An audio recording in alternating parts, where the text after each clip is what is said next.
नमस्कार, मैं शायरी और आप देख रहे हैं एसआर पत्रिका न्यूज। आज की खास मुलाकात में हमारे साथ जुड़ रहे हैं रविंद्र भाटी जी, जो कि आजाद समाज पार्टी के राष्ट्रीय महासचिव हैं और गुर्जर स्वाभिमान समिति के राष्ट्रीय अध्यक्ष हैं और साथ ही साथ में राजस्थान और मध्य प्रदेश के प्रभारी भी हैं। और जानते हैं क्या कुछ खास चुनाव को लेकर इनके द्वारा तैयारियां चल रही हैं और लगातार भ्रमण जो किया जा रहा है, क्या कुछ खास जो है जनता में देखने को मिल रहा है।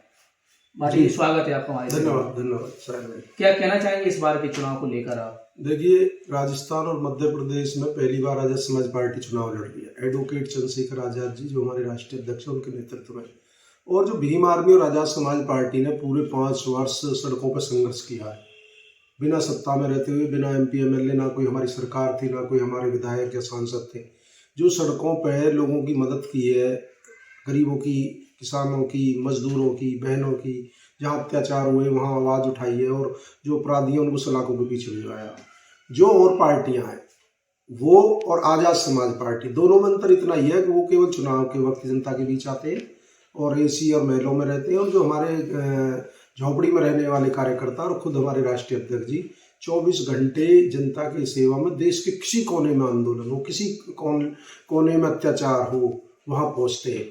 और इसी के हम अपने उस पर जो हमने संघर्ष किया है, संघर्ष के दम पर हम जनता के बीच में हमने एक विकल्प रखा, राजनीतिक विकल्प, कि जो ईमानदार लोग हैं, संघर्षशील लोग हैं, मेहनती लोग हैं, जो कुछ करना चाहते हैं राजनीति के क्षेत्र में, वो आज़ाद समाज पार्टी ज्वाइन करें।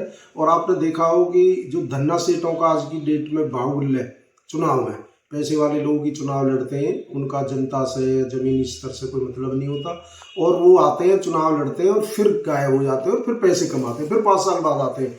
हमने उस राजनीति को बदलने के लिए जनता के सामने विकल्प रखा है कि गरीब का, झोपड़ी में रहने वाला भी कोई MP MLA बन सकता है, उसे टिकट मिल सकता है। हमने ज़्यादातर टिकट अपने गरीब और मेहनती कार्यकर्ताओं को दिए। जैसे कि कल जो है चंद्रशेखर आजाद जी का यहाँ आगमन हुआ था, उन्होंने अपने बयानों में कहा है जो भाजपा कांग्रेस है वो दलित और पिछड़ों के साथ जो है दुर्व्यवहार करती है, उनका शोषण करती है, उनकी पार्टी नहीं है। जबकि भारतीय जनता पार्टी का कहना है, कांग्रेस का भी कहना है कि अंतिम छोर की पार्टियां हैं और सबका साथ सबका विकास करने वाली पार्टियां हैं।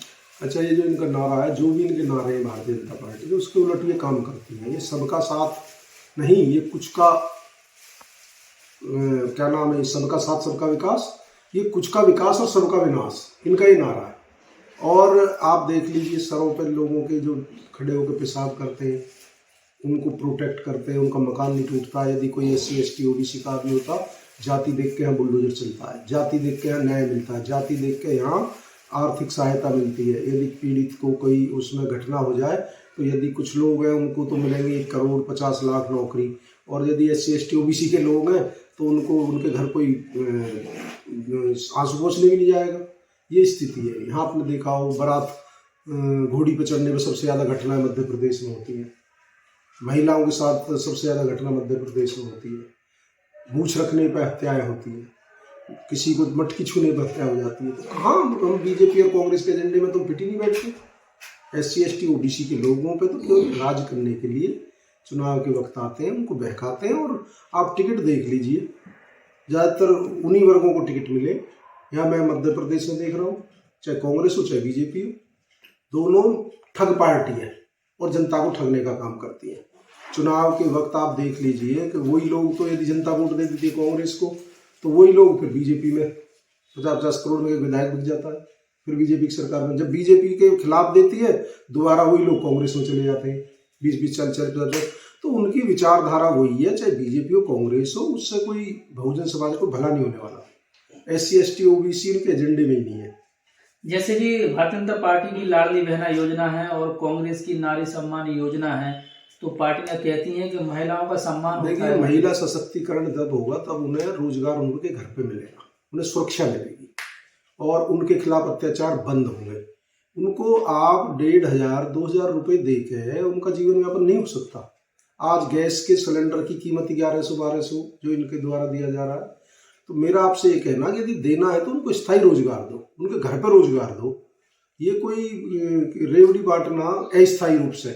आप देखिए, BJP सरकार खुद कहती है कि हम 80 करोड़ लोगों को मुफ्त राशन दे रहे, तो कहाँ देश तरक्की कर रहा है, कहाँ देश स्वावलंबी हो रहा है, कहाँ आत्मनिर्भर देश हो रहा है। यदि ये 80 करोड़ लोगों को फ्री राशन दे रहे तो आप लगाइए क्या स्थिति है देश की, खुशहाली में कितने नंबर पे है, प्रति आय में कितने नंबर पे है। तो ये तो केवल लोगों को इन्हें वोट चाहिए, इन्हें अपनी सत्ता बनानी है, चाहे कैसी बनाए, चाहे देश को नुकसान हो, चाहे कोई और देश का राजकोषीय घाटा बढ़ जाए, तो इनसे कोई फर्क नहीं पड़ता। जैसे कि भारतीय जनता पार्टी के नेता कहते हैं कि जो मोदी जी के नेतृत्व में भारत ने किया है वो किसी के नेतृत्व में नहीं हो सकता, जैसे कि हाँ वो सही कहते हैं, मैं उनकी बात से सहमत हूँ। मोदी जी ने नोटबंदी की, उसका कोई फायदा नहीं हुआ, ना कोई जितने नोट थे उतने जमा हो गए, कोई भ्रष्टाचार कम नहीं हुआ। आप बता दो दूसरा उनकी कोई योजना जो उसमें वो सफल हुए हो, जो योजना वो लेकर आए, चाहे नोटबंदी की योजना हो, चाहे कोरोना में उनका फेलियर रहा हो, चाहे स्मार्ट सिटी, कहाँ बने अभी तक स्मार्ट सिटी। आपने देखा जब ये जो कहते हैं वो करते नहीं। आप महिला सशक्तिकरण का देख लो, नारा देते हैं, पहलवान कितने दिन दिल्ली में आंदोलन में बैठी रही, उनके साथ कैसा व्यवहार हुआ। ये अपने आरोपी को ब्रजभूषण सिंह को बचाते रहे, चिन्मानंद को बचाते रहे। इन्होंने जो टोनी सिंह था जिन्होंने किसानों के ऊपर जीप चढ़ा दी, उसकी कहीं गिरफ्तारी हुई। तो आप तमाम तरह के देखोगे आरोपियों के पक्ष में खड़े हो जाते हैं। ग्वालियर गुजर आंदोलन आपने देखा, 2 अप्रैल का आपने दलितों का आंदोलन देखा जिन पर सीधी गोली चलवाई। लेकिन इस बार जो जनता जान चुकी है, जिस तरह हमारे 2 अप्रैल के बाद सरकार बदली थी, अब फिर सरकार बदलेगी। ग्वालियर का आंदोलन इनके गले की हड्डी बन गया है और वहां पर SC ST OBC के लोगों पर अत्याचार हुए, सब लोग मिलकर इनके खिलाफ वोट करेंगे। जैसे कि आप मध्य प्रदेश और राजस्थान के प्रभारी भी है, तो हम मध्य प्रदेश के बारे में बात कर लेते हैं। मध्य प्रदेश में जो है भारतीय जनता पार्टी के मुख्यमंत्री शिवराज सिंह चौहान जी मंच के माध्यम से कहते हैं कि मेरे राज्य में गुंडों का खात्मा हुआ है, रेत माफियाओं का खात्मा हुआ है, महिलाएं सुरक्षित हैं। अच्छा ये देखिए, ये तो आंकड़े आपको बता दें, किसी कहने से कुछ नहीं होता। अभी एक दिमनी विधानसभा में एक का घर जला दिया गया गुर्जर समाज के व्यक्ति का, अभी तक FIR दर्ज नहीं हुई। ये कानून का राज है। अभी ये दल गुर्जर था, उसकी हत्या कर दी गई, ये कानून का राज है। उसके अलावा आप ये लगाइए कि यहाँ मध्य प्रदेश के अंदर 5 लोग एक फैक्ट्री में गटर साफ करते हुए उनके पुलिस, उनके क्या सरकार का कोई मंत्री उनके घर आंसू पहुँचने नहीं पहुँचा, आर्थिक सहायता की, और उसकी तो बहुत दूर की बात है। तो इनकी कथनी और करनी में बहुत अंतर है। आप लगा लीजिए कि मध्य प्रदेश के अंदर भारतीय जनता पार्टी की सरकार है और आप यहाँ कोई इन्होंने OBC की जातिगत जनगणना कराई हो, OBC के लिए कोई इन्होंने विशेष काम किए हों, ये तो केवल बात करना जानते हैं और बातों से बहकाना चाहते हैं। लेकिन जनता अब जान चुकी है कि ये भारतीय जनता पार्टी सबसे झूठी पार्टी, इसका जो फुल फॉर्म होनी चाहिए, सबसे झूठी पार्टी। जैसे कि ग्वालियर चंबल संभाग में आपने अपनी पार्टी से कई उम्मीदवारों को उतारा है और वहीं ग्वालियर चंबल संभाग से विधानसभा है दिमनी, वहां से नरेंद्र सिंह तोमर चुनाव लड़ रहे हैं।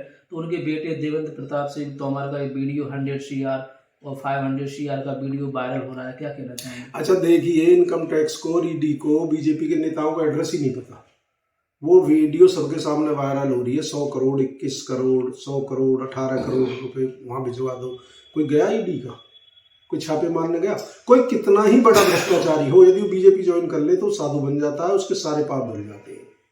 इनके पास ऐसी मशीन है कि यदि कोई दूसरे दल में रहेगा तो भ्रष्टाचारी आरोपी है, और जैसे ही इनके दल में आया वो बिल्कुल साधु संत बन जाता है। अभी तक ED तो कोई छापा तो लगा नहीं है, तमाम सबूत है। ये तो विपक्ष के लिए है। जितनी देश की संवैधानिक संस्था है, चाहे इनकम टैक्स हो, ED हो, CBI हो, सबको इन्होंने विपक्ष के खिलाफ हथियार के तौर पे यूज किया। या तो इनकी बात मानो या इनके दल में आ जाओ, नहीं तो उस पर छापे पड़ेंगे और जेल जाएगा।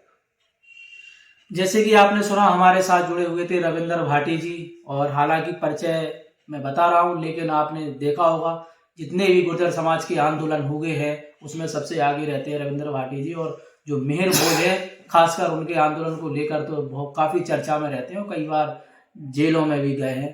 तो आगे की अपडेट देखने के लिए देखते रहे SR पत्रिका न्यूज।